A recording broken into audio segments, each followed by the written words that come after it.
বিসমিল্লাহির রহমানির রহিম। প্রিয় শিক্ষার্থীবৃন্দ, দূরে বা কাছে যারা যেখান থেকে আমার এই ক্লাসটি দেখছেন, সবাইকে শুভেচ্ছা ও অভিনন্দন। আজকে প্রায় 3টি ক্লাস হয়ে গেছে। আজ চতুর্থ দিন।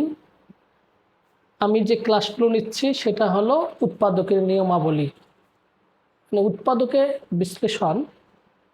এই উৎপাদকে বিশ্লেষণ আমরা কিন্তু ক্লাস 7 থেকেই দেখে আসছি। 6, 7, 8, 9 এর উপরে যত ক্লাস আছে সব গণিতেই এই অনুচ্ছেদটা কিন্তু আছে, সেটা হলো উৎপাদকে বিশ্লেষণ। তো এই উৎপাদকে বিশ্লেষণ যেহেতু প্রত্যেকটা ক্লাসেই আছে, সেহেতু আমাদের কি দরকার, কিছু নিয়ম শেখা দরকার। যে নিয়মগুলো জানা থাকলে যে কোনো ক্লাসের সাধারণ যে উৎপাদকগুলো সেগুলো যাতে করতে পারে, তাদের জন্যই আমার এই ক্লাসটা। তা সবাই আমরা ক্লাসটা উপভোগ করি। তাহলে উৎপাদকের নিয়মাবলী গত ক্লাসে আমি বলেছিলাম যে এর নিয়ম বা কৌশল 8টা। এই 8টা ছিল। এগুলো বারবার কেন বলতেছি আমি, এগুলো জানা হলে মানে যে কোনো ক্লাসের সাধারণ একটা রাশির উৎপাদকে বিশ্লেষণ করা যাবে। সেই কৌশল, সেই নিয়মগুলো 1 নম্বরে যদি বলি সেটা হচ্ছে সাধারণ উৎপাদক, 2 নম্বরে পূর্ণবর্গ, 3 নম্বরে 2টি বর্গের অন্তর, 4 নম্বরে সরল মধ্যপদ বিভক্তিকরণ, 5 নম্বরে যৌগিক মধ্যপদ বিশ্লেষণ, 6 নম্বরে ঘন আকার, 7 নম্বরে 2টি ঘনের যোগফল বিয়োগফল, সর্বশেষ ভাগশেষ উপপাদ্য। এছাড়াও আরও কিছু নিয়মের মাধ্যমেও করা যায়, কিন্তু মূল যেগুলো মৌলিক, সেই মৌলিক নিয়মগুলোই হলো এই 8টা। তোমরা হয়তো নবম শ্রেণীতে যারা আছো, নবম দশমে উৎপাদকে বিশ্লেষণ যে ওই অনুচ্ছেদটা যদি তোমরা বই খুলে দেখো, এই নিয়ম প্রত্যেকটাই আছে। কিন্তু আমরা এই নিয়মগুলোর তোয়াক্কা না করে সরাসরি অঙ্কে চলে যাই। তা আমরা সরাসরি অঙ্ক চলে না যে এই নিয়মগুলোকে যদি চিনতে পারি, তাহলে আমার বইয়ের উৎপাদক না, যে কোনো ক্লাসের উৎপাদকগুলো আমি খুব সহজে করতে পারবো। তা গত ক্লাসে 2টা কিন্তু আমার হয়ে গেছে, সাধারণ উৎপাদক আর পূর্ণবর্গ। আজকের ক্লাসটি আমি 2টি বর্গের অন্তর, সরল মধ্যপদ বিভক্তিকরণ, যৌগিক মধ্যপদ বিশ্লেষণ, এই 3টা নিয়ম শেখানো হবে। এই 3টে নিয়মের আকার দেখানো হবে এবং কিছু উদাহরণ দিয়ে আজকের ক্লাসটা আমি শেষ করে ফেলবো ইনশাআল্লাহ। তাহলে 3 নম্বর যে নিয়মটা সেটা হলো 2টি বর্গের অন্তর। 2টি বর্গের অন্তর, 2টি বর্গের অন্তরূপে প্রকাশ করে। এবং আমরা একটা সূত্র জানি, a square minus B square সমান a plus B into a minus B. এই সূত্র প্রয়োগ করেও উৎপাদকে বিশ্লেষণ করা যায়। তাহলে নিয়মটা কি, 2টি বর্গের অন্তর। তাহলে 2টি বর্গের অন্তর আকারে প্রকাশ করে এবং একটা সূত্র আমরা জানি, a square minus B square a plus B into a minus B. এই সূত্র প্রয়োগ করেও উৎপাদকের বিশ্লেষণ করা যায়। যেমন 4x square minus 9y square. দেখো একটা বীজগাণিতিক রাশি, এই রাশিটাকে উৎপাদকে বিশ্লেষণ করতে হবে। তো এই রাশিটাকে যদি আমরা আকারটা এটাকে দেখি যে a square minus B square, তাহলে a square minus B square বলতেই a plus B into a minus B. বলা হলো যে এই সূত্র প্রয়োগ করতে পারলেই উৎপাদকের বিশ্লেষণটা হয়ে যায়। তাহলে আমরা ওই সূত্রটা রূপে নিয়ে আসি। তাহলে 4x-এর উপর x স্কোয়ার বলতে ওইটাকে a বানাই 2x তারপর স্কোয়ার, মাইনাস 9y স্কোয়ার এটাকে b বানাই 3y তারপর স্কোয়ার। তাহলে আসলে কি হলো, এখানে স্কোয়ার মাইনাস বি স্কোয়ার হলো। তো স্কোয়ার মাইনাস বি স্কোয়ার বলতেই 2x plus 3y into 2x minus 3y। তাহলে কথাটা, গত দিনের কথাটা কি ছিল, যে কোনো বীজগাণিতিক রাশির উৎপাদকগুলো নির্ণয় করার পর রাশি থেকে উৎপাদকগুলোর গুণফল আকারে প্রকাশ করলেই উৎপাদকের বিশ্লেষণটা হয়ে যায়। তো এটাই ছিল একটা নিয়ম। যদি আর একটা নিয়ম আমি দেখি, সেটা হলো a square minus 1 plus 2b minus B square. এটা কেউ বলবে উৎপাদকে বিশ্লেষণ করো, উৎপাদকে বিশ্লেষণ করো। এটাকে যদি উৎপাদকে বিশ্লেষণ করি, এটা একটা বীজগাণিতিক রাশি, কী করতে হবে? উৎপাদকে বিশ্লেষণ করতে হবে। তা আমরা যদি ওই নিয়মগুলোকে লক্ষ্য করি এটা কোন আকারের মধ্যে আছে, তো সেটা কিন্তু আমাদেরকে চিনতে হবে। তাহলে প্রথম আকারটা কী ছিল আবার একটু বলি, যে কমন উৎপাদক, তো এখানে কিন্তু কমন নেই। তারপরে কি ছিল? পূর্ণবর্গ আকার। তাহলে পূর্ণবর্গ আকার বলতে আমি বলেছিলাম যে a plus b whole square, আর নতুবা a minus B whole square, মানে a square plus 2ab plus B square, এই আকার থাকতে হবে। না হলে square minus 2ab plus B square, এই আকারটা থাকতে হবে। এই দুটো আকার থাকলেই কিন্তু পূর্ণবর্গ হবে। তো আমরা এইটা একটু দেখি, এখানে এ স্কোয়ারটা ঠিক রাখি, এই তিনটা পদকে একটা বন্ধনীর মধ্যে রাখি। তাহলে মাইনাস নিয়ে এই বি স্কোয়ারটা সামনে নিয়ে আসি, প্লাসটা মাইনাস কমন নেওয়ার কারণে এখানেও মাইনাস হয়ে গেল, এই মাইনাসটা প্লাস হয়ে গেল। তা তোমরা দেখো square minus 2ab plus B square, এখানে একটা পূর্ণবর্গ হলো, এদিকে একটা পদ থাকলোই। তাহলে এ স্কোয়ার মাইনাস এই পূর্ণবর্গটা, এটা কোন আকারে আছে? Square minus 2ab plus B square, এই আকারে আছে। তাহলে এটাকে আমি লিখতে পারি a minus B whole square. দেখো শেষে কয়টা পদ আসলো? দুইটা পদ আসলো। এবং দুইটা পদ যে আসলো, এই দুইটা পদ কি হিসাবে আছে? দুইটা পদের বর্গের অন্তর হিসাবে আছে। তাহলে দুইটি বর্গের অন্তর। তাহলে আমার নিয়মটা কি ছিল আজকের? দুইটি বর্গের অন্তরূপে প্রকাশ করেও উৎপাদকে বিশ্লেষণ করা যায়। তো সেক্ষেত্রে আমি কি লিখবো এখন? এ স্কোয়ার মাইনাস বি স্কোয়ার, এ প্লাস বি ইন্টু এ মাইনাস বি। এই যে এ স্কোয়ার মাইনাস বি স্কোয়ার সূত্র প্রয়োগ করা হলো, এ প্লাস বি ইন্টু এ মাইনাস বি। এখন এই ব্র্যাকেটটা তুলে দিলে কি দাঁড়ায়? এ প্লাস বি মাইনাস 1 ইন্টু এ মাইনাস বি প্লাস 1। এটাই হলো এই রাশিটার উৎপাদকে বিশ্লেষণ। এরপরে যেটা দেখব সেটা হলো 4 নম্বর যে নিয়মটা, সেটা হলো মধ্যপথ,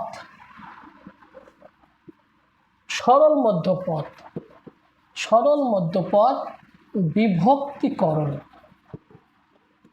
সরল মধ্যপথ বিভক্তিকরণ, যেটাকে আমরা প্রায় বলি যে মিডিল টার্ম অফ ব্রেকআপ, সরল মধ্যপথ বিভক্তিকরণ। এই সরল মধ্যপথ বিভক্তিকরণ করতে যেও আমরা একটা সূত্র দেখব। ধরো সূত্রটা x square plus a plus B into x plus a b ছিল, সূত্র নম্বর 4 ছিল, এটার নাম্বার ছিল 4। এই x square plus a plus B into x plus a b সমান কী লেখা যায়? X plus a into x plus b. এই সূত্র অনুসরণ করেও উৎপাদকের বিশ্লেষণ করা যায়। তো এই সূত্রটা প্রয়োগ হবে, তার একটা আকার আছে, সেই আকারটা হলো X square plus P X plus Q. এই আকারের যদি কোনো রাশি থাকে, সেই রাশিতে এই সূত্র প্রয়োগ করে উৎপাদকের বিশ্লেষণ করা সম্ভব হবে। কিন্তু এখানে এ ও বি দুটি রাশি নির্ণয় করতে হবে, যেন এ ও বি এই রাশি দুটোর যোগফল হবে পি, আর ওই রাশি দুটোর গুণফল হবে কিউ। যদি এই রাশিটার ক্ষেত্রে এ ও বি দুটি রাশি আমি নির্ণয় করতে পারি, তাহলে তার যোগফল পি গুণফল কিউ। এটা করতে পারলেই এই আকারে উৎপাদকটা আমরা করতে পারবো। তো তোমরা একটু দেখো,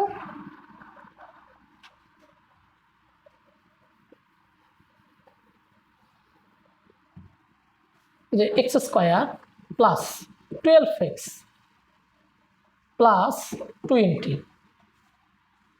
এই যে একটা রাশি, বীজগাণিতিক রাশি, এই রাশিটা এই আকারের মধ্যে আছে কি না? এখানে এক্স স্কোয়ার, এখানে এক্স স্কোয়ার, পির জায়গায় 12, এক্স এক্স, কিউবের জায়গায় 20।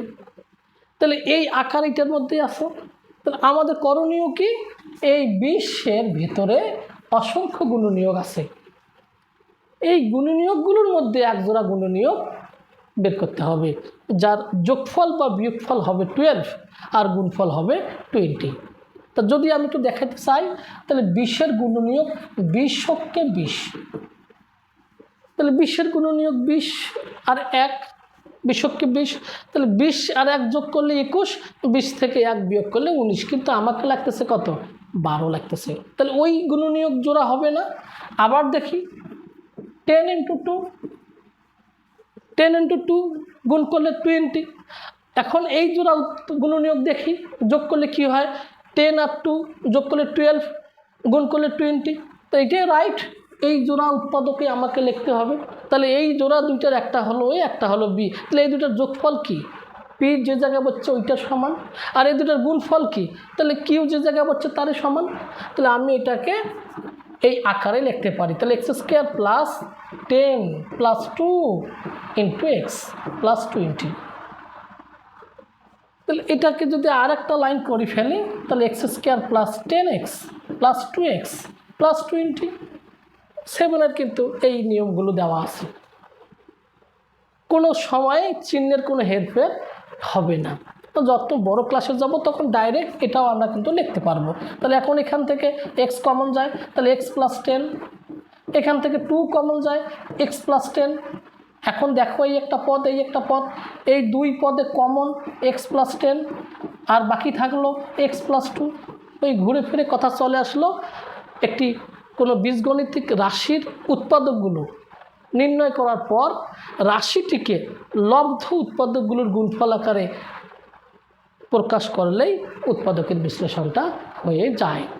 এই নিয়মটাই হলো সরল মধ্যপদ বিভক্তিকরণ। আরও নিয়ম আছে, এটার আরও উদাহরণ আছে, তোমরা এই রকম যে আকারগুলো পাবে এটাকে অনুসরণ করলেই সরল মধ্যপদ বিভক্তিকরণের অঙ্কগুলো করতে পারবে। এরপরে 5 নম্বর যে নিয়মটা সেটা হলো যৌগিক মধ্যপদ বিশ্লেষণ। যৌগিক মধ্যপদ বিশ্লেষণ এটারও একটা আকার আছে, সে আকারটা হলো ax² bx + c। এইটার ক্ষেত্রে, এর ক্ষেত্রে আমরা যদি একটা বীজগাণিতিক রাশি এই আকারে দেখতে পাই, তখন আমরা কি করব, তখন a এবং c এর দুটা গুণ করবে, ac গুণ করে যে গুণফলটা পাওয়া যাবে তারই এক জোড়া গুণনীয়ক। ওই জোড়া গুণনীয়কের যোগফল বা বিয়োগফল কার সমান হবে, বির সমান হবে, আর গুণফল হবে এসির সমান। দেখি ওই আকারে একটা উৎপাদক দেখি, 2x² + 5x + 3, 2x² + 5x + 3। এখন এই রাশিটাই আকারের মধ্যে আছে, তাহলে এই আকারটাকে বলা হবে, এই রাশিটাকে বলা হবে যৌগিক মধ্যপদ বিশ্লেষণ। তাহলে এইটাকে যদি আমি উৎপাদকে বিশ্লেষণ করতে যাই, 2 আর 3, 2 × 3 তার মানে 6। এখন 6-এর এক জোড়া গুণনীয়ক লাগবে, যে গুণনীয়ক জোড়ার যোগফল হবে 5 আর গুণফল হবে 6। তো দেখি 3 × 2, তাহলে 6-এর গুণনীয়ক 3, 2, তো 3 আর 2 গুণ করলে 6, আর 3 আর 2 যোগ করলে হলো 5। ওকে, তাহলে আমার এই জোড়াই যথেষ্ট। তোমরা যদি আরও দেখতে চান স্যার আর এক জোড়া দেখান, 6 × 1 হয়, তো 6 × 1 ও জোড়াটাও 6-এর গুণনীয়ক, কিন্তু এখানে 6 আর 1 যোগ করলে 7, আর 6 থেকে 1 বিয়োগ করলে 5। ঠিক আছে, কিন্তু গুণফলটা পজিটিভ লাগবে, কিন্তু এখানে বিয়োগ করলে গুণফলটা হবে নেগেটিভ, এই কারণে এই জোড়াটা নেওয়া যাবে না।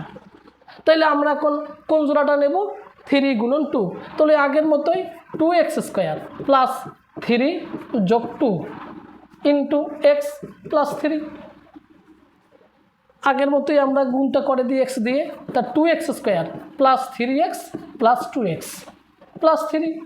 এখন এই দুটার মধ্যে একটা কমন, এই দুটার মধ্যে একটা কমন, তাহলে এখানে কি কমন যায়, এক্স কমন যায়, থাকে কি 2x + 3। এখানে কোনো কমন যায় না, না গেলে 1 কমন যায়, তাহলে 2x + 3। আবার কয়টা পদ হলো, দুইটা পদ হলো। এই দুইটা পদের কমন পদ কি 2x + 3, আর বাকি থাকলো কি x + 1। ওই একই কোনো বীজগাণিতিক রাশির উৎপাদকগুলো নির্ণয় করার পর উৎপাদকগুলো লব্ধ উৎপাদকগুলোর ওই রাশিটির গুণফল আকারে প্রকাশ করাই হচ্ছে উৎপাদকের বিশ্লেষণ। আজকে আর একটা নিয়ম চলে যাব, সেটা হলো ঘন আকার। ঘন আকার আমরা ঘন আকার প্রকাশ করেও উৎপাদকের বিশ্লেষণ করা যায়। ঘন আকার স্যার বলেন, ঘন আকারটা আসলে কি, কীভাবে চিনব? তোমরা দুইটা সূত্র জানো ঘন নির্ণয়ের, একটা হচ্ছে a+b^3।